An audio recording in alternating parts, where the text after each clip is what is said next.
Ibaratnya musibah belum terjadi, antum udah ada di sono gitu loh. Anda paling jarak 500 meter tiba-tiba terjadi longsor yang sangat besar.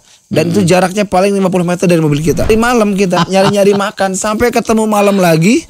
Kita udah asesmen yang dimakan cuman popcorn, UC 1000, Aqua sama Proma. Mahabah tim. Siap. Wahid, Isnin, Salasa. Assalamualaikum warahmatullahi wabarakatuh. Alhamdulillah wassalatu wassalamu ala Rasulillah sallallahu alaihi wasallam. Allahumma salli ala Sayyidina Muhammadin wa ala ali Sayyidina Muhammad. Syukur alhamdulillah hari ini di malam hari kita bertemu di podcast Mahabbah, yang mudah-mudahan semua sahabat yang ada dimanapun berada mendapatkan inspirasi yang luar biasa dari tamu-tamu kita yang juga luar biasa dan biasa di luar. Hari ini kita ada seorang yang biasa di luar dan luar biasa. Namanya Kang Andriansyah. Andri Kurniawan. Oh, Masya Allah. Kang Andri Kurniawan, mohon maaf. Jadi ingat teman saya namanya Baharsyah. Kang Andri Kurniawan, beliau ini adalah sosok yang menginspirasi banyak sahabat-sahabat dan teman-teman, terutama bagaimana sih dia membagi waktunya, karena dia seperti Superman-nya Sukabumi lah ya, superhero-nya Sukabumi hari ini. Assalamualaikum. Waalaikumsalam warahmatullahi wabarakatuh. Sama Kang Andri. Alhamdulillah sehat. Ini panggilannya banyak nih. Ada Om Jin, ada Om Jin, ada Kang Andri. Ada Kang Andri. Nama asli Andri Kurniawan. Iya. Alhamdulillah. Kang Andri asli Sukabumi. Alhamdulillah saya asli dari Lebak Siuh, Kerodampit, Sukabumi. Iya, daerah dingin ya. Daerah kampung. Tapi situ luar biasa. Kampungnya tapi nggak kampungan. Alhamdulillah. Walaupun ana lihat rumah-rumahnya di situ mewah-mewah ya. Betul, ya. Mepet sawah. Masya Allah. Iya, Kang Andri. Siap. Antum tuh kan dulu di teknika ya. Iya, saya teknika angkatan ketiga tahun 99. 99. Iya. Berarti saya itu termasuk adik kelas atau kakak kelas atau? Iya, mau. Usia saya boleh paling tua tapi secara ilmu Anda sungkem sama Anda ada kakak kelas sih. Alhamdulillah. Angkatan tahun 99 antum di teknika. Ya. Jurusan apa dulu? Otomotif. Nyambung nggak sekolah antum dengan sekarang? Sebetulnya kalau dengan pekerjaan kemarin ada sedikit nyambungnya. Tapi kalau dengan dunia yang antum geluti hari ini, ya kalau disambungin nyambung juga sih. Tergantung kesempatan, tergantung momen kayaknya. Betul. Kayak Ana kan, Ana juga sama otomotif, tapi jurusannya jadi ustadz. Ya, tapi jauh banget itu ustadz. Jauh ya. Jauh dulu modalnya saya punya penyakit kaligata. Sekarang hobinya jadi kaligrafi. Masya Allah. Sama-sama kali. Oh di waktu saya dulu di pondok, waktu juga sekolah. Sempat juga di Lembang. Alhamdulillah. Baik Kang Andri, ini sehari-hari dulu kenapa sih bisa terjun di, sekarang kan ada Sehati ya? Iya. Dari Sehati dulu kan juga banyak kegiatan-kegiatan sosial yang Om Jin ini lakukan ya di masyarakat gitu. Awal ketertarikan dan awal dibina itu dari mana mulainya sebenarnya? Alhamdulillah. Sebetulnya ini gerakan yang memang awalnya dibangun secara personal, Ustadz. Jadi saya sendiri bahkan berdua dengan kawan, dengan Kang Deden di kampung itu di Lebak Siuh sana. Awalnya ini qadarullah ya, 2 bulan sebelum Bapak almarhum. Jadi karena memang saya dulunya juga biasa main di jalan, di motor. Kemudian suatu hari sebelum Ramadan, saya masih ingat itu. Tahun berapa itu? Tahun 2017. Sebelum Ramadan saya pulang, kemudian sambil nepuk punggung itu Bapak bilang dalam suatu kondisi baada saya pulang sholat Isya. Bapak bilang, mau sampai kapan kamu seperti ini? Kamu tuh anak Bapak satu-satunya. Bapak sedang menjalankan beberapa program di masyarakat, namun karena terbatasan umur dan usia, secara kemampuan, Bapak tidak bisa melanjutkan semua ini. Bapak ini ustadz atau tokoh? Ya, Bapak tuh bisa dikatakan tokoh lah, tokoh masyarakat di sana. Di kampung saya itu, di Lebak Siuh itu. Yang pada akhirnya saya nggak bisa tidur, Ustadz. Saya pamit, saya pulang ke Sukabumi, ke Depok. Sampai di sana saya kepikiran Bapak tuh maksudnya apa gitu kan, karena waktu itu belum ada keinginan saya untuk terjun ke dunia seperti ini gitu. Itu berarti dari sebelum 2017 itu belum terjun? Belum terjun. Akhirnya saya hari Jumat itu, karena Sabtu Minggu saya libur kerja, saya pulang lagi. Ibu yang bicara yang keduanya, mau bikin program apa? Coba lihat deh tetangga-tetangga kita yang hari ini rumahnya sudah pada mau roboh, kemudian anak-anak yatim tidak ada yang mengondisikan. Ya Bu, saya lihat, saya bilang. Nah, waktu itu saya lagi habis sholat isya. Setelah Idul Fitri kalau salah waktu itu. Saya lihat salah satu rumah di kampung itu udah diganjelin sama kayu, sama bambu, sama batu, saking menahan roboh gitu kan. Dan di situ saya melihat ada satu keluarga yang berlindung dan hanya di satu kamar.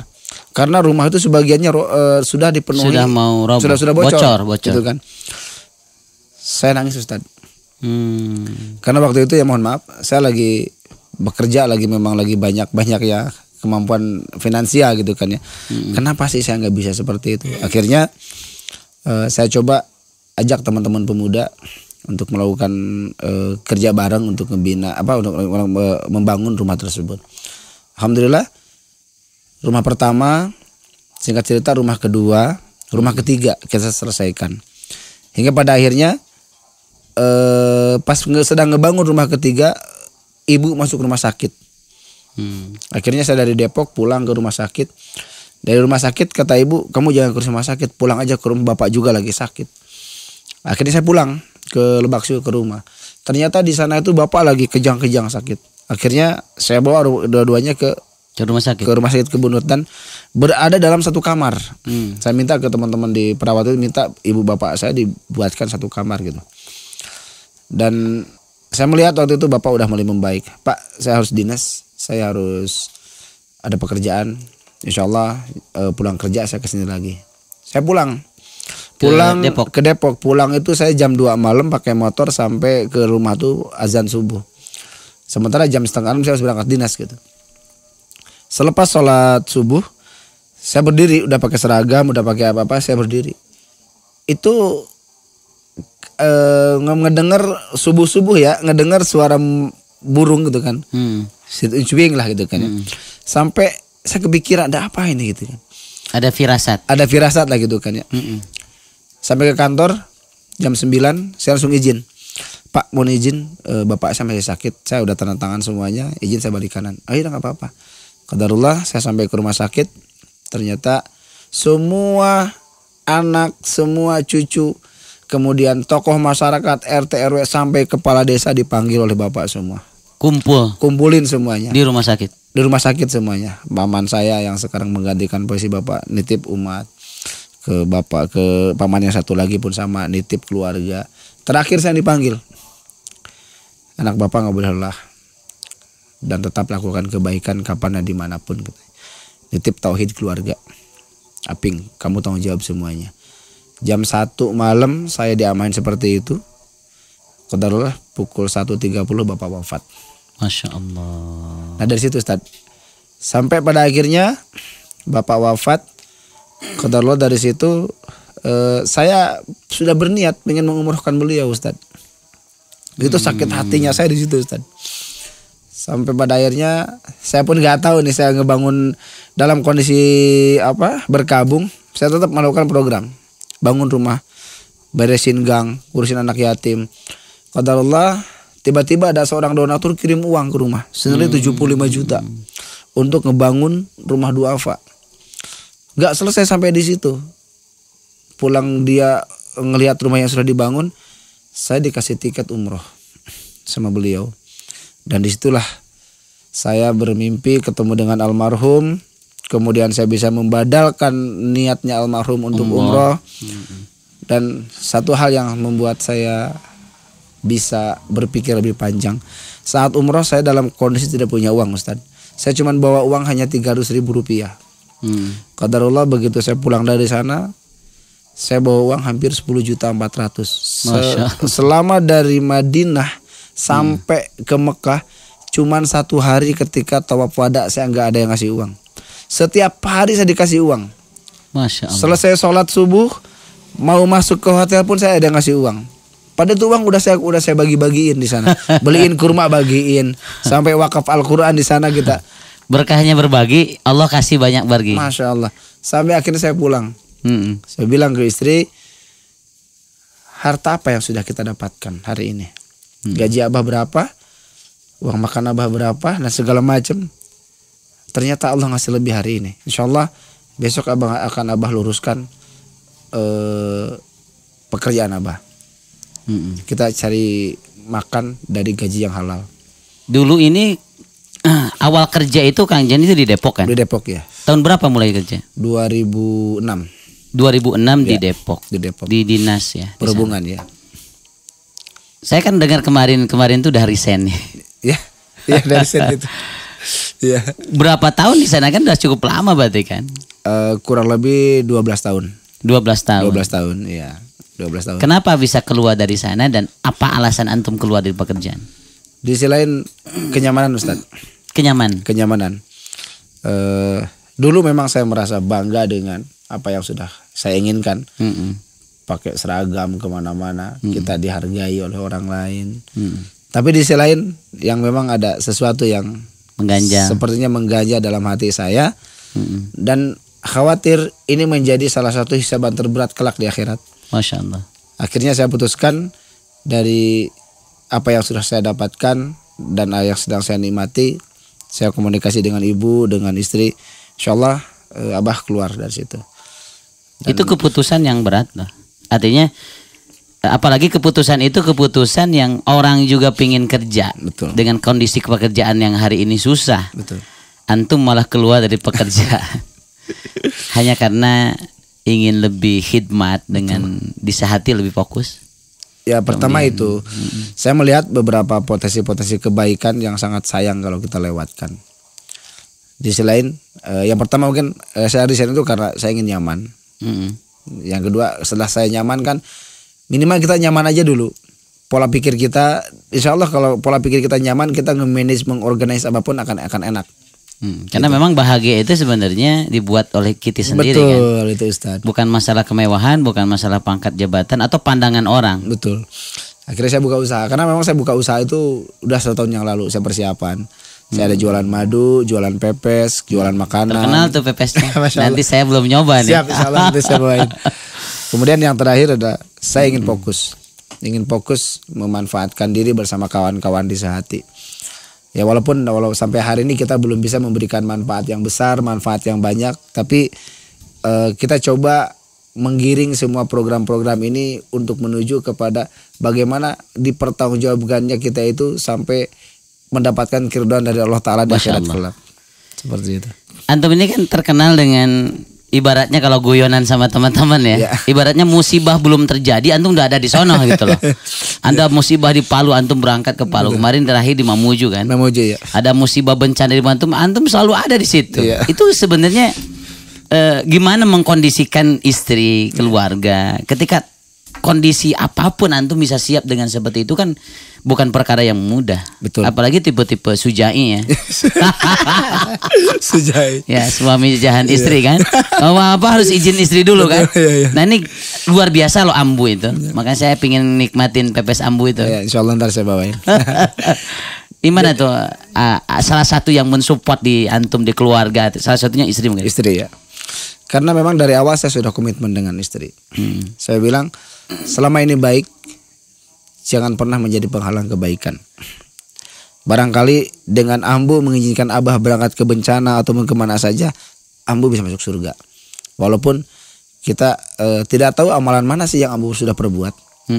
Tapi mudah-mudahan dari berangkatnya Abah ke manapun ini menjadi wasilah surga buat ambu dan kita semua. Pasti karena kita berkeluarga. Dan sisi lain saya memang selalu safety di rumah. Selalu safety untuk istrinya, untuk perbekalan anak, istri, segala macam. Karena saya sadar dari beberapa pengalaman terkadang kita mau berangkat untuk tiket pun saya nggak punya. Contoh seperti hanya ke Mamuju kemarin.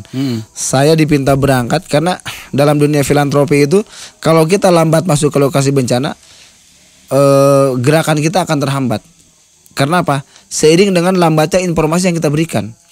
Tapi kalau kita misalkan hari ini cepat, kemudian informasi pun kita live, kita dapatkan dari sana, bantuan pun insya Allah akan segera datang. baik itu melalui kita atau melalui lembaga lain. Artinya berangkatnya kita ke sana itu adalah untuk menggali informasi, mengupdate informasi. Jadi strukturnya antum sudah bisa langsung menguasai lebih cepat lah ya. Seperti itu. Ketika antum datang lebih awal. Nah, seperti itu. Dan kita lebih enak memainkan program di sana, sudah terlihat dari awal. Karena antum sudah pegang dari awal. Seperti itu. Yang lain ikut-ikut berarti. Ya, seperti itu gitu. Ini kalau saya dulu konsep itu namanya suratul istijabah. Masya Allah ya. Suratul istijabah itu namanya respon yang cepat. Kalau bahasa Quran itu ulaika yusari'una fil khairat. Orang-orang yang bersegera melakukan kebaikan. Responnya cepat. Ini luar biasa nih. Sehati ini luar biasa lah. Saya juga melihat bagaimana gerakan-gerakan dari Sehati nggak ada matinya. Alhamdulillah. Nah, ini yang membuat antum tetap semangat dengan kawan-kawan di Sehati ya. Terus bergerak loh kan. Betul. Gerak bersama lah. Betul ya. Ini dulu kan Sehati itu gerak bersama sebenarnya. Dulu Olokejo. Saat kejadian Palu, karena memang ada beberapa amanah yang cukup lumayan waktu itu, dan kita pun tidak mau menjadi salah satu pemegang amanah dengan tanpa syariat, dengan tanpa aturan dari negara kan juga salah ya. Akhirnya Bismillah kita legalkan menjadi Sehati Gerak Bersama. Masya Allah. Dari kejadian Palu itu, karena dari pengalaman beberapa orang khawatir ketika kita membuat funding sendiri, membuat program sendiri, kita kan umur nggak tahu Ustadz. Misal ini bicara pahitnya aja ya, misalkan masuk donasi ke rekening kita, kemudian kita wafat, siapa yang tahu nih? Nggak ada yang tahu kan. Bahaya, tapi bahaya. Tapi ketika sudah diorganize di lembaga ini, kita ada konfirmasi donasinya, titipan programnya, akarnya sudah jelas seperti itu. Jadi secara struktur sudah sangat rapi. Sudah rapi alhamdulillah. Sehingga antum sudah punya tim dan bisa dilanjutkan oleh generasi kita. Itu yang kita harapkan hari ini. Terus juga ada nggak hal-hal yang sedih lah yang antum rasakan ketika di lapangan ya? Ya kalau dibilang sedih sih ada ya, tapi kadang suka saya jadikan sebagai guyonan diri saya sendiri. Sepertinya kemarin saya pas mau berangkat, saya dalam kondisi tidak punya uang. Maksudnya uang pribadi gitu kan.